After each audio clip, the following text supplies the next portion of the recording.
Hi, I'm Jill. And I'm Chris, And this is the Jill and Chris Show. where you get your facilities fix in 5. Filmed in front of a live studio audience. Thank you so much for being here. The Jill and Chris Show. So, Chris, what are we talking about today?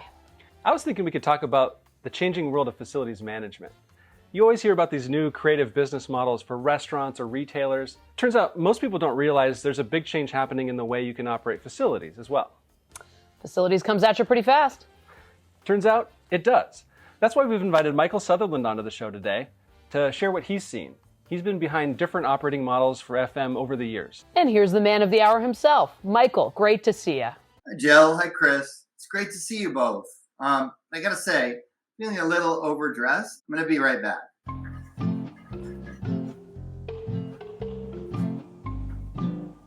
Whew. Much better. Oh, by all means, get that athleisure on.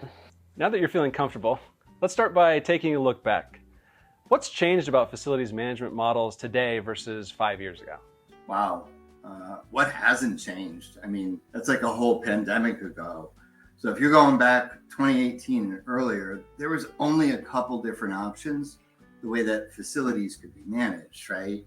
You could either do it all yourself and have full control, or you outsource it and you transfer control to an outsourcing partner. When you do it all yourself, you have to manage software deployment and a big facilities team, and you got tons of shared services that you've got to tap into and lots of fixed operating costs. But when you're outsourcing it, you're transferring all that to someone else, but you're sacrificing all the transparency you need to control your costs, paying for layered markups. You really have limited opportunities to choose your own providers. And unfortunately, you had to be kind of all in or all out of one of those choices. But I think what we're seeing is there are some new options. Interesting. So what are these new options you're seeing?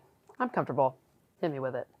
So what we're starting to see is a hybrid solution that's got high flexibility and high collaboration. So you're sharing control. And it's not about just giving the keys to a partner and they go do the work and they report back to you at budget time. It's actually more looking for day-to-day support for things like program sourcing and PMs and provider onboarding, kind of the gritty stuff, right? Work order management, software administration, getting help on kind of the stuff that nobody really wants to do. And but the facilities teams in these hybrid options, they're making all the important decisions. They're still resolving major escalations, providing direction, but it allows them to be a much more forward-thinking role, and they're less work order chasers. I can see how teams would like that flexibility to get their time back and be more strategic. Is there flexibility in the way they can subscribe to the model as well?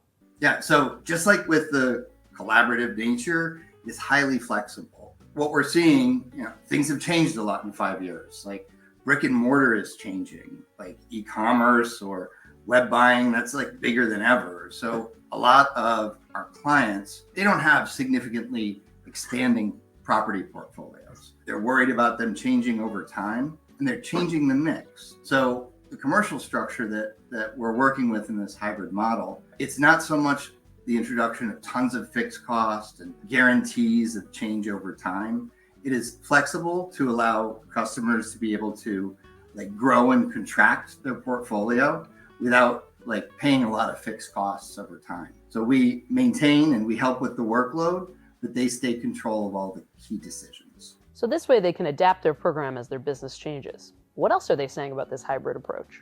So our customers aren't locked in to either outsourcing or building a large team. So we even see customers leveraging our services to be able to build the network and then over time take trades and control them themselves. They're not locked into the fixed costs associated with building an in-house staff. And they get to keep those provider relationships. So they're able to build up the network and leverage it without sacrificing choice or control. The other thing that we're hearing, it's great, is it's true performance-based provider decision-making. So if a provider is performing well, they get to choose to expand or contract them, certainly with our counsel and advice. And that maybe most importantly, it's fully transparent.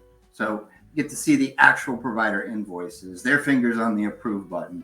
And all the data associated with that is 100% available so that they can analyze and make good decisions forward looking about what's right for their business. Cool.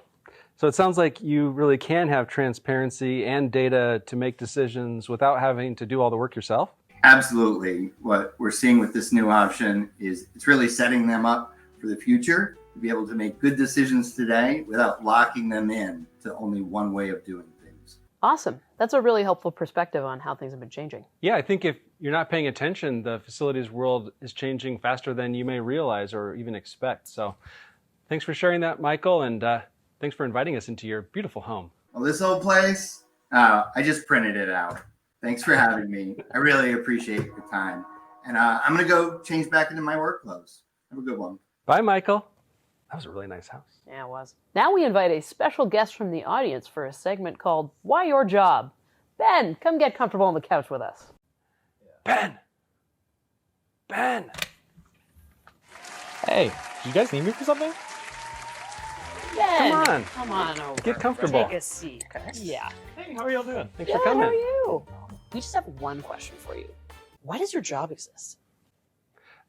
I think what she means is, why do clients need your help and why don't they just do this themselves? Oh, well, most facility teams do some level of analysis in order to construct their provider networks, but oftentimes they don't have the time or the resources in order to do a real full data-driven analysis.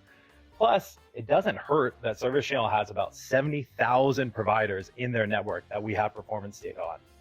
So I guess you're the wizard behind the scenes who's crunching all the numbers.